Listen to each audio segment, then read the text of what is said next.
കർത്താവായ യേശുക്രിസ്തുവിൻ്റെ നാമത്തിൽ സ്നേഹവന്ദനം.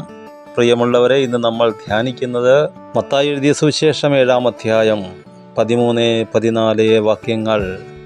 ഇടുക്ക് വാതിലിലൂടെ അകത്ത് കടപ്പീൻ. നാശത്തിലേക്ക് പോകുന്ന വാതിൽ വീതിയുള്ളത്, വഴി വിശാലം, അതിൽ കൂടി കടക്കുന്നവർ അനേകർ. ജീവങ്കലേക്ക് പോകുന്ന വാതിൽ ഇടുക്കം, വഴി ഞെരുക്കമുള്ളത്, അത് കണ്ടെത്തുന്നവർ ചുരുക്കമത്രേ. 2 വാതില്, 2 വഴി. ഒരു വഴി ഒത്തിരി ആൾക്കാരൊന്നും ഇല്ല, ചുരുക്കം ആൾക്കാരേ ഉള്ളൂ. വാതിലിലൂടെ കടക്കാൻ ഇത്തിരി പാടാണ്, വഴിയിലൂടെ നടക്കാനും അത്ര വിശാലതയില്ല. പക്ഷേ വിശാലമായ വഴിയിൽ ഒത്തിരി തിരക്കാണ്. ഇവിടെ തിരക്കില്ല. ഒന്ന് ജീവൻ്റെ വഴി, മറ്റേത് നാശത്തിൻ്റെ വഴി. ഒന്നിലൂടെ കടന്നാൽ നിങ്ങൾക്ക് ജീവനിലെത്താം, സ്വർഗത്തിലെത്താം, ദൈവത്തിലെത്താം, നിങ്ങളുടെ അപ്പൻ്റെ വീട്ടിലെത്താം. രണ്ടാമത്തതിൽ പോയാൽ നശിച്ചു പോകുന്നൊരു വഴി. മത്തായിയുടെ 7-ാം അധ്യായം ശുശ്രൂഷകന്മാർക്കുള്ള ദൂതുകളാണ്. നിങ്ങൾ ഉപദേശിക്കുമ്പോൾ, ശുശ്രൂഷിക്കുമ്പോൾ മറ്റുള്ളവരെ വിധിക്കരുത്. നിങ്ങൾക്ക് വേണമെങ്കിൽ നമ്മൾ നാടൻ ഭാഷയിൽ വെട്ടുക എന്ന് പറയും. വെട്ടിയാൽ ഒത്തിരി സ്നേഹിതന്മാരെ കിട്ടും. ഒത്തിരി പേര് അത് കാണാനും കേൾക്കാനും ഇൻ്റർനെറ്റിൽ ഒത്തിരി വ്യൂവേഴ്സിന് കിട്ടാനും എല്ലാം ഉപകരിക്കും. പക്ഷേ നാശത്തിലേക്കുള്ള വഴിയാണ്. നിൻ്റെ കണ്ണിൽ അളവുകോൽ വേണ്ട. അത് വെച്ചിട്ട് സഹോദരൻ്റെ കണ്ണിലെ കരട് എടുത്തു തരാമെന്ന് പറയുകയും വേണ്ട. കുറച്ചുകൂടെ വ്യക്തമായിട്ട് പറഞ്ഞാൽ, വേറൊരാളുടെ ദാസനെ വിധിക്കാൻ നീ ആരാ? പരിശുദ്ധാത്മാവ് പറയുന്നത്, അവൻ നിൽക്കുന്നതോ വീഴുന്നതോ അവൻ്റെ യജമാനൻ്റെ മുമ്പിലാണ്. വീഴാതെ സൂക്ഷിക്കാൻ ദൈവത്തിനറിയാം. നീ ഇടപെടണ്ട. അടുത്ത ശ്രദ്ധിക്കുക, വിശുദ്ധമായത് നായ്ക്കൾക്ക് കൊടുക്കരുത്. നിങ്ങളുടെ മുത്തുകളെ പന്നികളുടെ മുമ്പിൽ ഇടുകരുത്. എന്ന് പറഞ്ഞാൽ, ഒരുത്തൻ ശുശ്രൂഷ പ്രാപിച്ചു കഴിഞ്ഞാൽ അവന് വേണമെങ്കിൽ രാഷ്ട്രീയത്തിൽ ഇടപെടാം. സാമൂഹിക വിഷയങ്ങളിൽ ഇവന് അവരാരും സ്വപ്നം കാണാത്ത കണക്കുള്ള അഭിപ്രായം പറയാം, പേര് കിട്ടും. പക്ഷെ അവസാനം എന്താണെന്നറിയാമോ? ഈ ദൈവകൃപ പ്രാപിച്ചതേ ദൈവവേലയ്ക്കാണ്. അത് ഈ ലൗകിക വിഷയങ്ങൾക്ക് വേണ്ടി ഇടപെട്ട് കഴിഞ്ഞാൽ അവർ കാലുകൊണ്ട് ചവിട്ടും, പിന്നീട് തന്നെ ചീന്തിക്കളയും.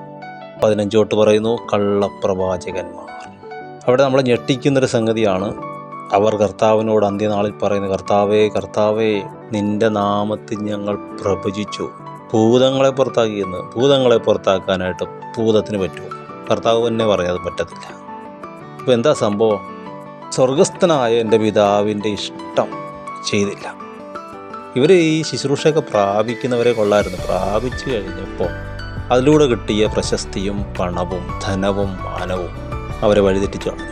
അപ്പോൾ അവർ ഈ ഇടുക്കുവാതിൽ കണ്ടെങ്കിലും, കർത്താവ് പറഞ്ഞെങ്കിലും അവരതിലോട്ട് കടന്നില്ല.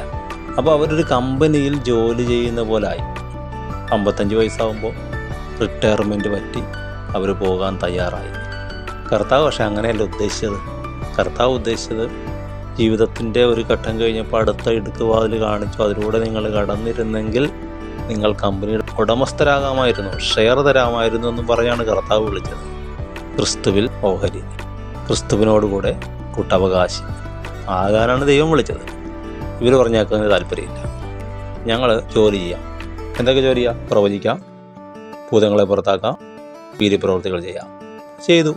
കണ്ടോ, ഇപ്പോൾ അവസാനം വെട്ടിൽ വീണു. കർത്താവ് പറഞ്ഞ, അധർമ്മം പ്രവർത്തിക്കുന്നവരെ എന്നെ വിട്ടു പോകുകയും, നിങ്ങൾക്കുള്ള കൂലി ഞാൻ നിങ്ങൾക്ക് തന്നല്ലോ, ശമ്പളം മേടിച്ചല്ലോ, പൊക്കോ, നിങ്ങൾക്ക് എന്നോട് കൂടെ ഓഹരിയില്ല. എൻ്റെ വചനങ്ങളെ കേട്ട് ചെയ്യുന്നവൻ ആഴത്തിൽ കുഴിച്ച് പാറമേൽ വീട് പണിത ബുദ്ധിയുള്ള മനുഷ്യനോട് തുല്യനാവുന്നു. ആത്മീയതയുടെ ആഴങ്ങളിലേക്ക്. ശരിയാണ്, മെനക്കേടാണ്, ഭയം തോന്നാം, കാലതാമസം വരാം. പക്ഷേ ഇടുക്കുവാതിലാണ് നല്ലത്. നിനക്കും എൻ്റെ കുടുംബത്തിനും തലമുറകൾക്കും സമൂഹത്തിനും സഭയ്ക്കും അതാണ് നല്ലത്. കാരണം അത് കർത്താവ് പറഞ്ഞതാണ്, കർത്താവ് വെച്ചതാണ്. യേശുവിൻ്റെ നാമത്തിൽ ഞാൻ അനുഗ്രഹിക്കുന്നു. കർത്താവ് തുണ നൽകട്ടെ. ആരെയും വിധിക്കാതിരിപ്പാൻ, ദൈവഹിതമല്ലാത്ത കാര്യങ്ങളിൽ ഇടപെടാതിരിപ്പാൻ, വഴിമാറിപ്പോകാതിരിപ്പാൻ, കർത്താവ് ആ യേശുക്രിസ്തുവിൻ്റെ ആ ജീവൻ പ്രാപിപ്പാൻ, അനുഗ്രഹിക്കപ്പെട്ടവരാകുവാൻ, കർത്താവിൻ്റെ പ്രിയരാകുവാൻ സ്വർഗ്ഗം സഹായിക്കട്ടെ. ആമേൻ.